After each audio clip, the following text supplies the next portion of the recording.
Good afternoon, everybody. This is another edition of the Past Ball Show brought to you by JohnPielli.com as well as St. Aloysius Church and School in Jackson, New Jersey. Also brought to you by Budweiser, the King of Beers, and Castrol Motor Oil. Reminder that Castrol provides maximum protection against viscosity and thermal breakdown.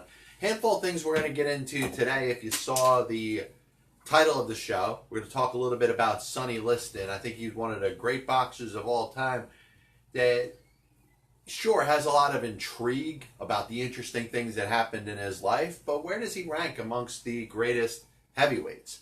Obviously, a couple fights against Muhammad Ali that will always be remembered. The Phantom Punch, the whole thing. We'll talk a little bit about that. Also, catching equipment in Major League Baseball, kind of a little bit of the evolution and the history of it. And I do want to talk a little bit of tennis. Tennis history, late 70s, early 80s. Bjorn Borg, John McEnroe. The rivalry that existed there, but also the friendship that they developed over the next series of years. But a little bit of a recap of where we are in the world of sports. You got, obviously, baseball. And if you followed, really, what would be the start of the postseason right now in Major League Baseball, let's say the season would end right now. There's really no shockers out there. You got in the National League, the Phillies, the Cubs, and the Dodgers as division leaders. And as of yesterday, there could be a slight change, but you're looking at what? The Brewers and the Braves. The American League, you got the Yankees, you got the Twins, who some people may say is a surprise. You got the Astros in the West. Wild card teams are what? Tampa Bay, maybe Boston, maybe Cleveland. Are there any shockers in Major League Baseball? We talk about the 162 games as it applies to Major League Baseball.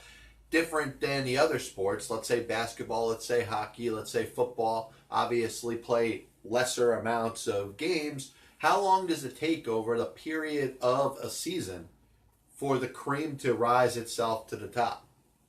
It's been determined, right, that in the NFL, it takes just 16 games. That's the way it's been for a series of years. Obviously, you had the old 14-game schedule expansion to set it up to where there's 16 games in a regular season, play it over the course of 17 weeks.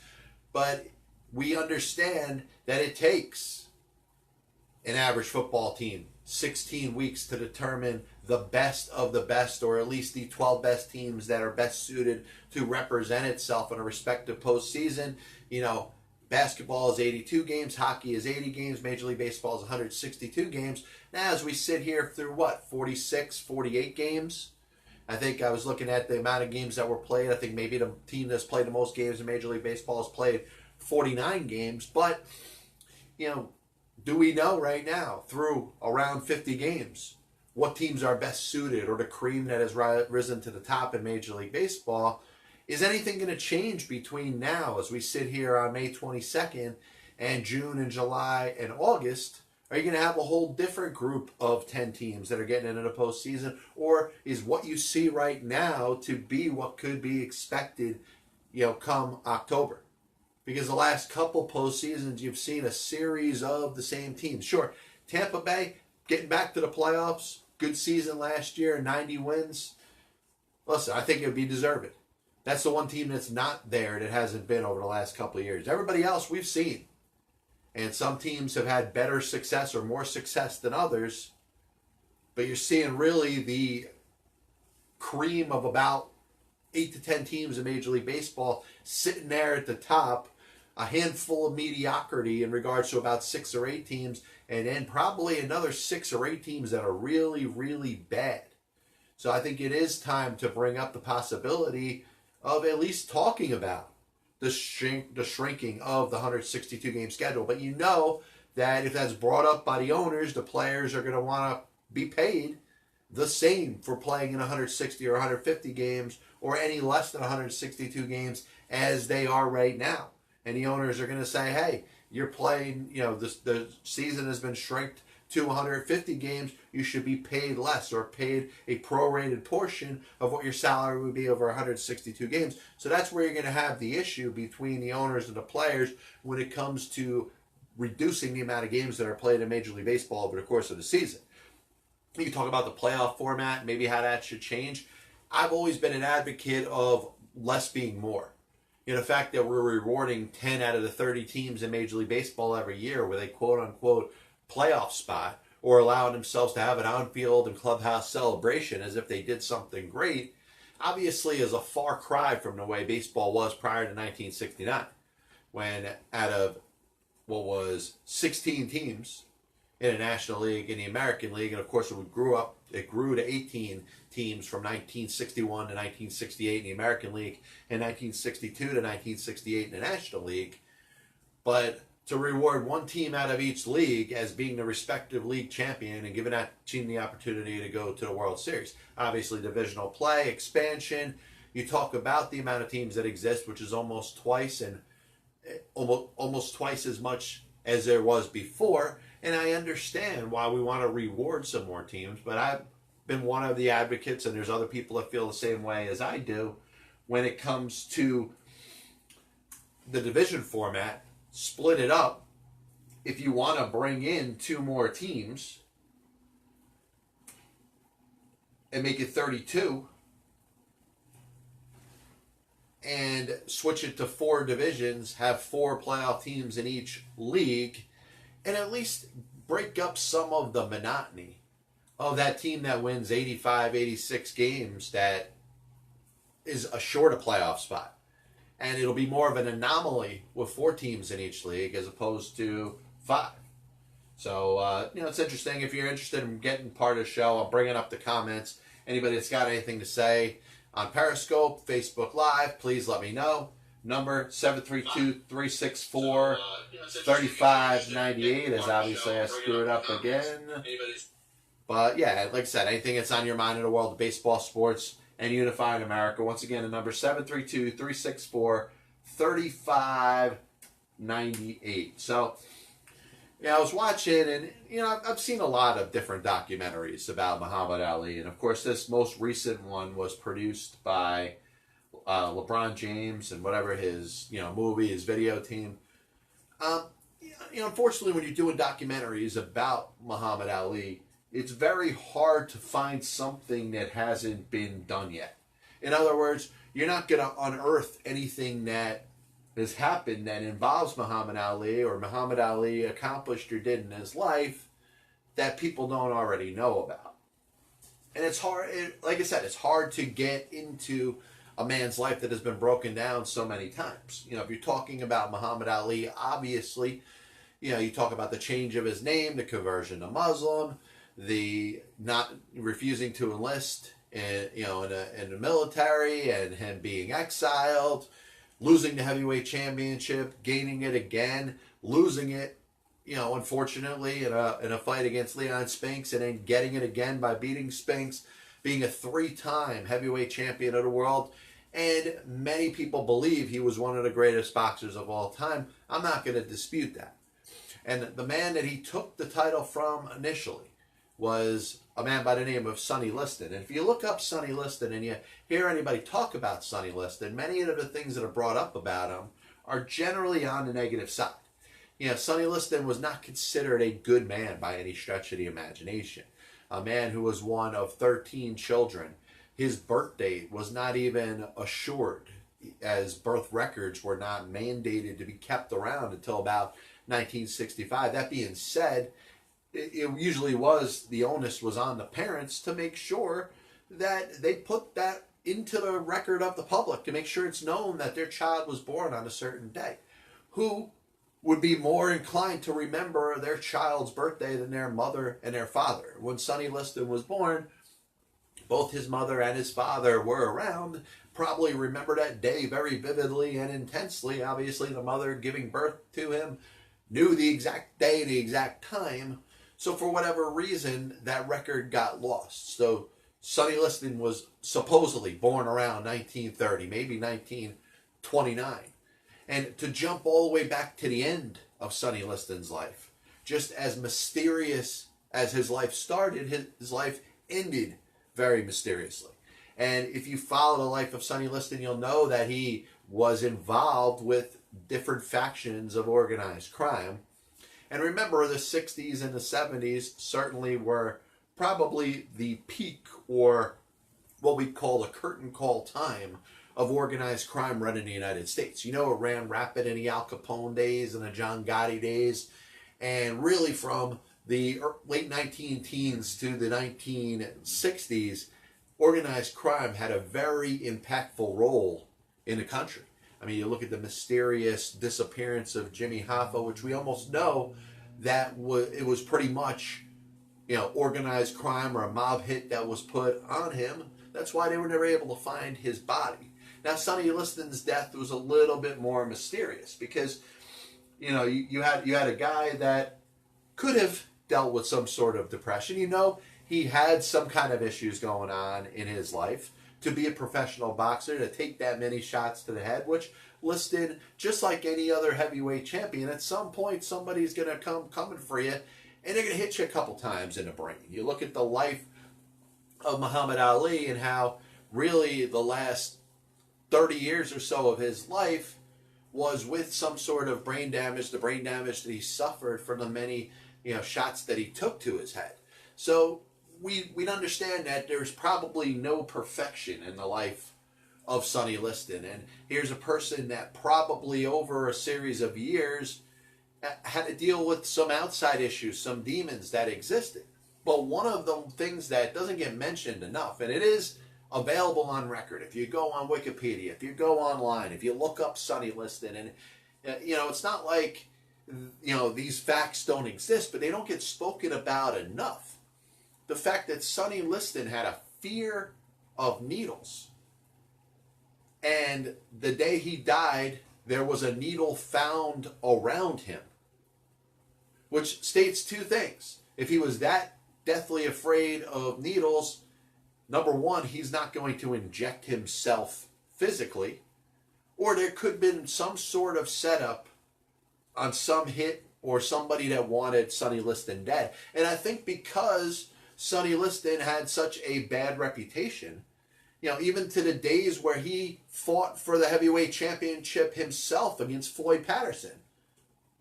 You know, boxing did not want Liston as its heavyweight champion. They did everything they could to try to keep Sonny Liston from having the opportunity to fight for the heavyweight championship.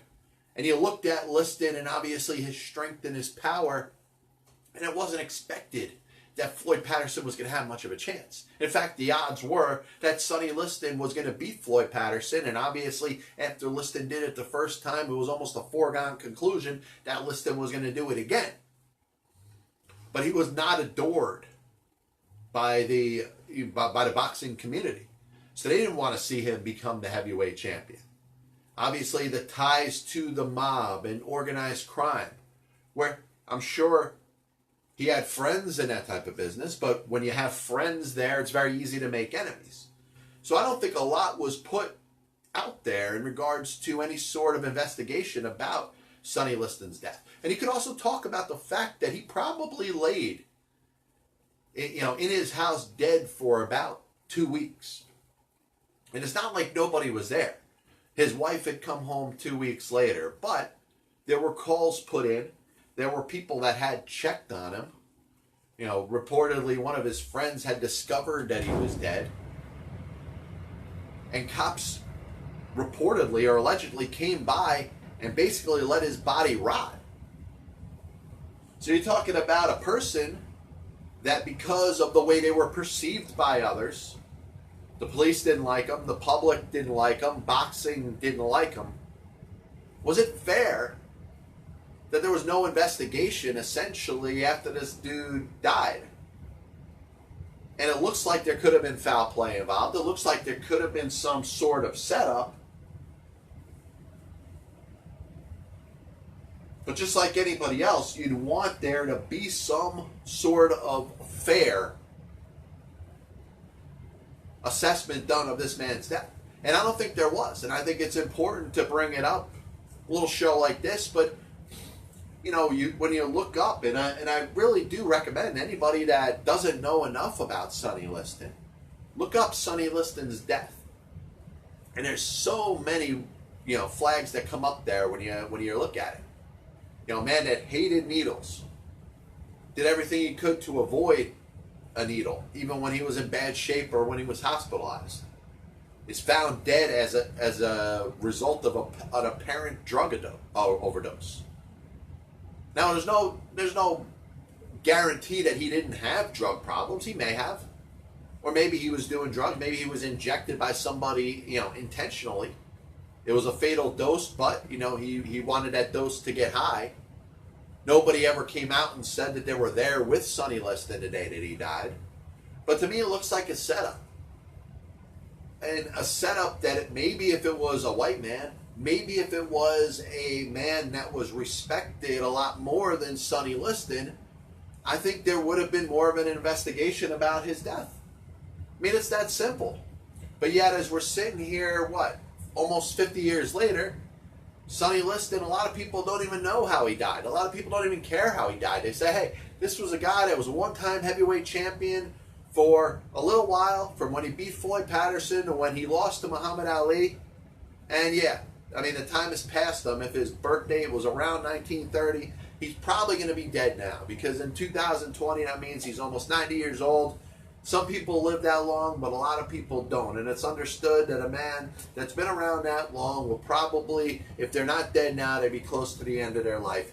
And very few people care how Sonny Liston died. And I do think that it's something that there should be a little more research done about. And let's be serious. That's all I have to say about that. Just a reminder that this copyright and broadcast is authorized under internet rights granted by the World Wide Web and is solely for entertainment of our audience.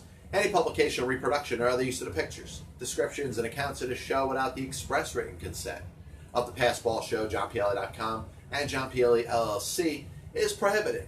Any commercial or other use of the program, such as by charging admission for a showing, is similarly prohibited. This is usually the part of the show where I dedicate my disclaimer to a legendary broadcaster. I'm going to talk for the first time about an active broadcaster, a broadcaster that is still around today.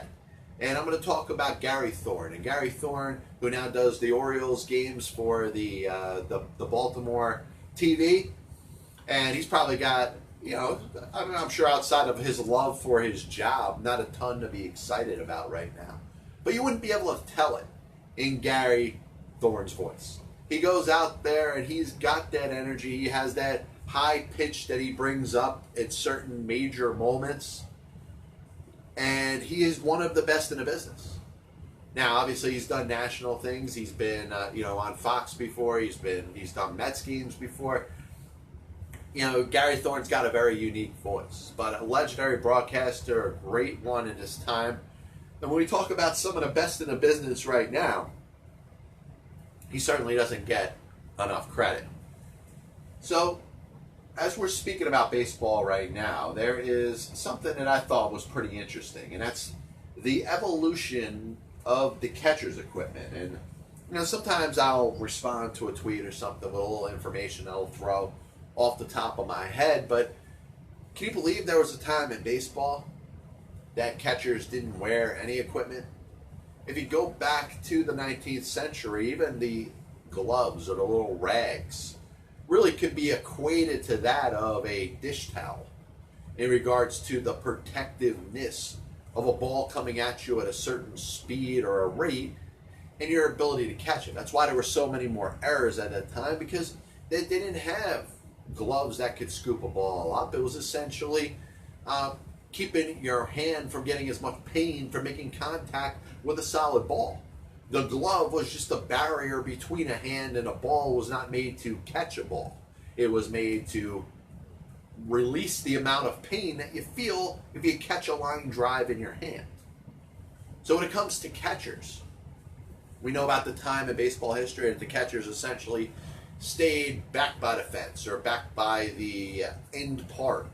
As far back as they could go, the pitcher would loft the ball in there, essentially be asked to put a ball where the hitter wanted to, until 1884, when pitchers were allowed to compete and were allowed to go out there with the intention of getting the hitters out. So catchers would start creeping a little bit closer to the plate.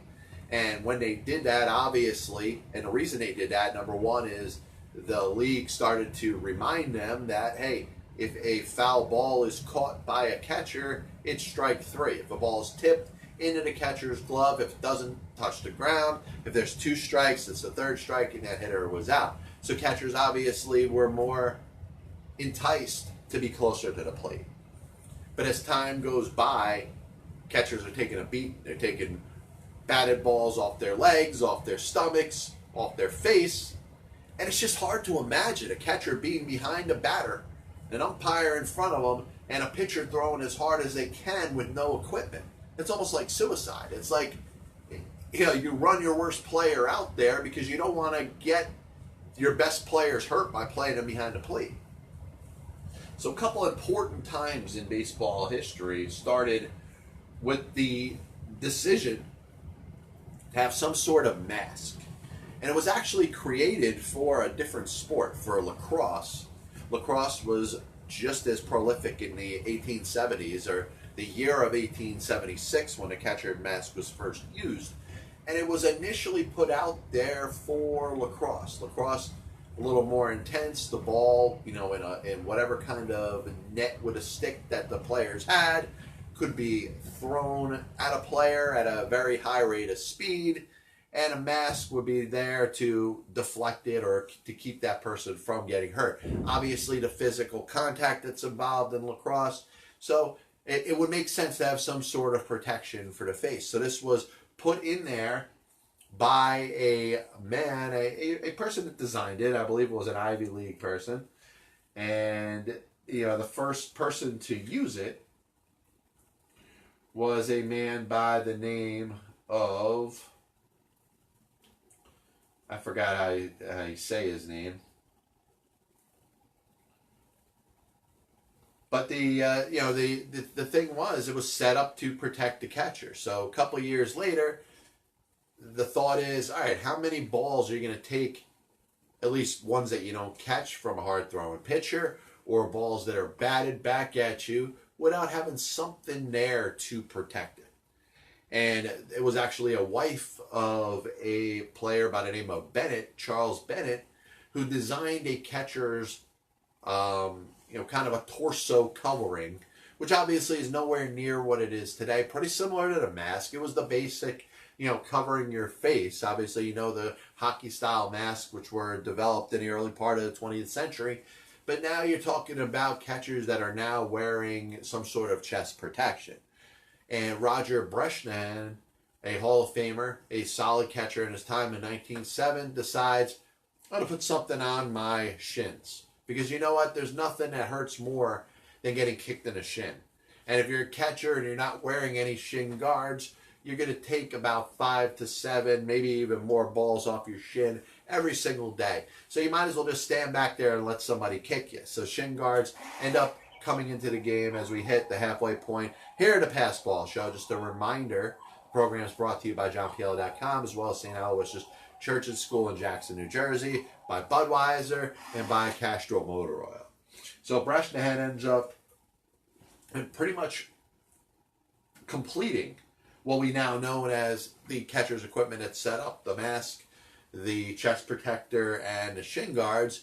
And think about, and that's the only thing that I can really conclude this point by saying, if you just imagine a time in baseball, and there's so many, so much spoken about the new, and not enough about where this game came from. And this game emerged, the game that we know and love today, that we may be critical of at some times. We may talk about its attendance and people paying attention to the game in a little less frequency than it was in years past. But the game that we know and love today had to start from somewhere, and started with catchers that didn't have equipment, started with pitchers that were told to put a ball in a certain spot and were essentially not allowed to compete. They were there to aid the hitters, and they were rewarded by how well they aided the hitters. Gloves that were essentially dish rags. And obviously you can't imagine playing a game like that today, but without those trials and tribulations, you not have the game that we have today. This is the famous Budweiser beer. We know of no brand produced by any other brewer that costs so much to brew and age. Our exclusive Beechwood aging produces a taste, the smoothness, and drinkability you'll find in no beer at any cost. So there's another documentary out there, I believe it was on HBO or Showtime, and there was a little discussion with John McEnroe and Bjorn Borg. And, you know, we don't get to talk a lot about tennis. And it's unfortunate. There's things you could talk about when you talk about Roger Federer. And I look at Roger Federer as one of the greatest competitors that we've ever seen. One of the most successful champions that we've seen in the world of sports. And it's easy to equate Tiger Woods to Roger Federer. Now, Tiger Woods did it in more of a flashy way, captivated a sport like it hadn't been captivated before. There were more golf fans because of Tiger Woods than really any other specific player can be traced to the amount of fans that they brought to a sport. And it's interesting to look at it like that, because you look at what golf was, and obviously it was more of a white-collar type of sport. You know, executives and people that were well accomplished. People went there dressed up, you know, not to the nines, but dressed very professionally to play in a professional course that would only allow certain people in. And remember, there were times that women and blacks were not allowed to be members of certain clubs. So it was kind of exclusive. So you talk about what Tiger Woods brought to the sport by his dominance. It's something that really hasn't been done in other sports. And it's unfortunate to look at tennis and what Roger Federer has done and meant to the sport. Because, you know, the 22-time, champion should be given a little more respect. Obviously, haven't captivated the sport the way that others have. But you could talk about a guy like Pete Sampras. You could talk about some contemporaries, Rafael Nadal, Novak Djokovic. You know, kind of in my time growing up, like I said, there was Sampras, there was Andre Agassi, Michael Chang, Yvonne Lendl, Boris Becker. A handful of guys that were good, but none of them. And you could talk about Sampras and Agassi kind of being on a little bit of a higher level. And Sampras, the amount of majors that he won certainly stood out. But in the late 1970s, there was nobody that was more dominant than Bjorn Borg. And Bjorn Borg had an interesting career because, as I pull his information up here, sorry about that, but Bjorn Borg had dominated the sport like very few had before. And Borg of the late 70s was pretty much what Roger Federer has been over the last 15 to 20 years. Now, if you extrapolated what would have been a full career for Bjorn Borg out to the amount of time that Roger Federer has dominated a sport, perhaps Borg could have won 20 plus majors. Could have won maybe 30 majors. In fact, if you look at that series of years from 1977 to 1981, there was nobody that really had a chance to compete against Bjorn Borg. And he's considered one of the best players to ever play tennis.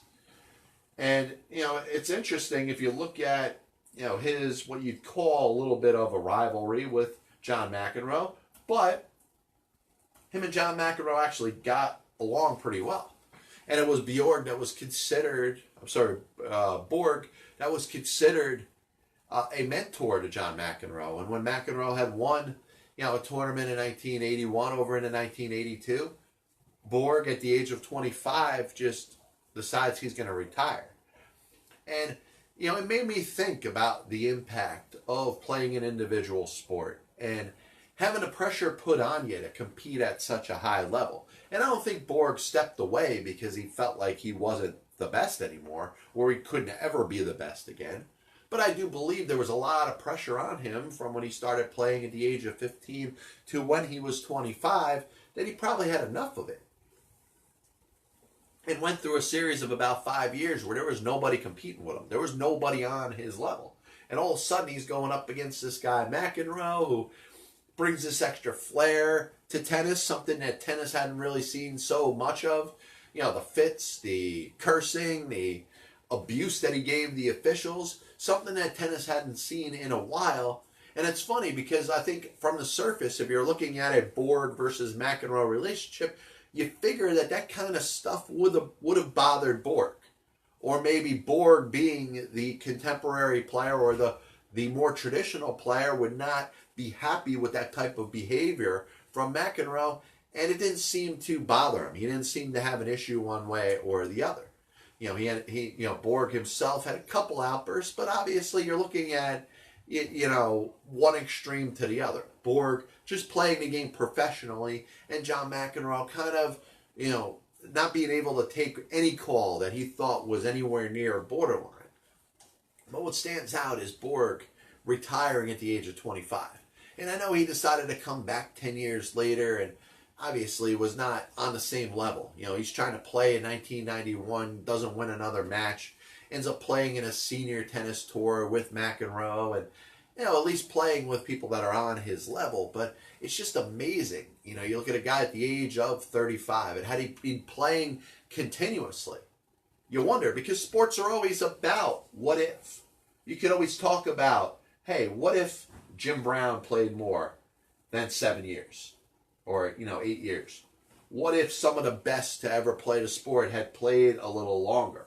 Or what if, some athletes that ended up having to retire for certain reasons didn't, or any injuries, Canigliaro, you could talk about the Red Sox up to such a great start in his career until he was hit by that Steve Hamilton fastball in the eye. And there's so many stories like that. Lyman Bostock, who looked like he was a generations player like a Rod Carew, or what we would later see with the likes of a Tony Gwynn. He ends up getting murdered in a car. What if his career was allowed to go as it was planned? And you wonder it with Borg, but you wonder it in two different ways. The way that I just said, hey, if he played another 5 years at a high level, could he have been one of the greatest champions ever? Would Roger Federer, within the last 5 to 10 years, be chasing Bjorn Borg's all-time majors record? But the other side of it, which you understand you don't really like because he chose to do it this way, the decision that he made to do it by himself, to stop playing at the age of 25. But not only that, he doesn't decide to come back for another 10 years, another decade, till he's 35 years old. I mean, if he had come back within a year or 2 years or 3 years, you probably don't hold it against him. But you say, hey, Bjorn Borg's legacy is dominance in the late 70s as a tennis player. But then you got to hold against it the fact that he decided to retire at age 25 on his own. John McEnroe would kind of fade away from tennis as he had to deal with his own personal issues and stuff like that. Decides he doesn't love the game the same way. He ends up, not playing consistently in his 20s or into his 30s. How many majors could John McEnroe have won? Just a reminder that Castrol, an official sponsor of the Pass Ball Show, provides maximum protection against viscosity and thermal breakdown. This is the Pass Ball Show, brought to you by Castrol Motor Oil, by Budweiser Beer, also by JohnPielli.com, and St. Aloysius Church and School in Jackson, New Jersey. A little bit of a recap of the show today, and I do want to thank everybody for taking the time to tune in and being part of the broadcast today. Spoke a little bit. I want to talk about NBA playoffs, NHL playoffs. It's interesting, and congratulations to the St. Louis Blues, the city of St. Louis, getting to the Stanley Cup Finals for the first time since 1970. And I got to be honest, the way the NHL playoffs has kind of turned out this year, some different, angles that I was looking to take. The Nashville angle, the Calgary angle, the New York Islanders, the Tampa Bay Lightning, all ended up not being major factors in the postseason this year. So now I got something to kind of gravitate towards and follow a little bit. The St. Louis Blues haven't been in the Stanley Cup Finals since 1970. You're looking at the same year that Sonny Liston died, who we spoke about today. So you're looking at, 49 years, almost 50 years? Pretty interesting. And then who are they going to play? Boston.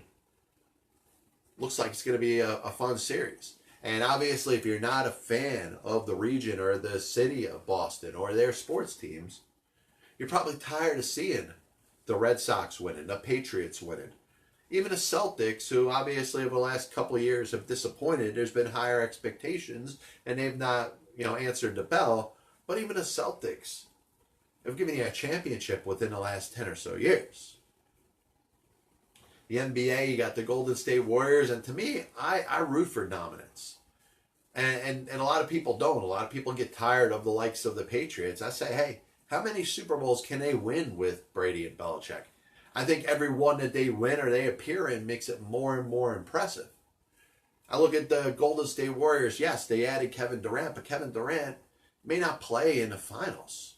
You know, the Warriors sweeping the Portland Trailblazers, and a series that was a little more competitive than that. And I thought the Blazers had some chances in games 2 and in game 3 to kind of make it into a series, and unfortunately they didn't. Warriors end up winning without Durant, but you know, the Durant factor is very interesting because the Warriors they almost look like a better team. Maybe not a more talented group, but a better team without Kevin Durant on the court. We'll see if he ends up playing in the finals. And of course, we'll see if the Golden State Warriors could win their 4th NBA championship in 5 years. We also spoke about Sonny Liston today, and I really don't think there's enough discussion about Sonny Liston and the way he died and the fact that he was, you know, there was mystery involving his birth as well. You know, the census that was put out there and obviously would exist through the 60s and the 70s and the 80s, really until the days of computers and the ability to store information. You know, a person would knock on your door, say, hey, this is the census. We just want to know how many people are living in your house and who is living here. And they weren't doing it in a devious way, but it was a way of keeping records. You know, mother and father have 2 kids. They just gave birth to another child this past year. So there's 2 adults and 3 children living in a house. One was born on this day. It allowed for the records to be kept properly. And you know, it's amazing and I understand Sonny Liston was one of 13 children, but you know, how do the mother and the father not reveal the actual birth date of a child? And how does it come to a mystery of when a person was born? But just as much of a mystery as exists in regards to Sonny Liston's birth was the circumstances involving Sonny Liston's death. And I think it's very, very unfortunate. Also, we spoke about today the catching equipment in Major League Baseball. And you know, I think we take a lot for granted when we look at what we see right now, when we look at the generation of baseball that's played right before our eyes and the money that's been invested to make sure that players on a professional level, but also kids and younger athletes, you know, have better equipment. Imagine playing baseball in the 19th century. Imagine having a catcher squat down with no equipment, being peppered with anything, trying to get as close to the plate as possible. So you look at 3 different times where there was a kind of a little bit of a rebirth in the protection of the catcher, the development of the mask, which happened in 1876, the development of the chest protector, which happened in 1886, and of course, you know, Roger Breshnahan putting the shin guards on, maybe doing something that could have been in violation of the rules of Major League Baseball at that time in 1907. All things that you expect any catcher at any level to be wearing right now. Finally, a little tennis. We spoke about Bjorn Borg. We spoke about John McEnroe. And you wonder if a guy like Bjorn Borg had not quit on his sport. And it may sound a little bit harsh. And if Bjorn, you know, hears that comment, he might not be too happy to hear it. Obviously, it comes with the understanding, with all due respect to the fact that he played for a while and the game probably got to a point where it accompanied too much of his mind, and maybe he needed to step away. But the fact that he doesn't make an effort to come back professionally for another 10 years kind of does hurt his legacy a little bit. A guy that was so dominant, and if you had a chance in the late 70s and the early 80s to watch this guy play tennis, there really was nobody on his level. He was essentially, you know, Tiger Woods before Tiger Woods. And, you know, it might sound crazy to say that, but if you extrapolated what Bjorn Borg did over those 3 or 4 years to as long as Tiger did, and obviously that's why Tiger is so much more of an amazing athlete, so much more well respected, and, you know, many people look at him in awe as what he was able to do really from the years of the late 90s up until, you know, he started to deal with injuries and, you know, bad decisions that he was making in his life. But nobody has done what Tiger Woods was able to do for that amount of time. Bjorn Borg looked like somebody that could have done it had he chosen to. So the two elements that are there are, number one, his decision to quit at the age of 25, and in that, what could have been. Even though that it is his fault, it was his decision to move on. I do want to thank everybody for tuning in to the show today. Just a reminder, this is the Pass Ball Show, brought to you by JohnPLA.com, as well as St. Aloysius Church and School in Jackson, New Jersey. We'll be back with you next week. God bless you, and as always, I'll see you on the other side.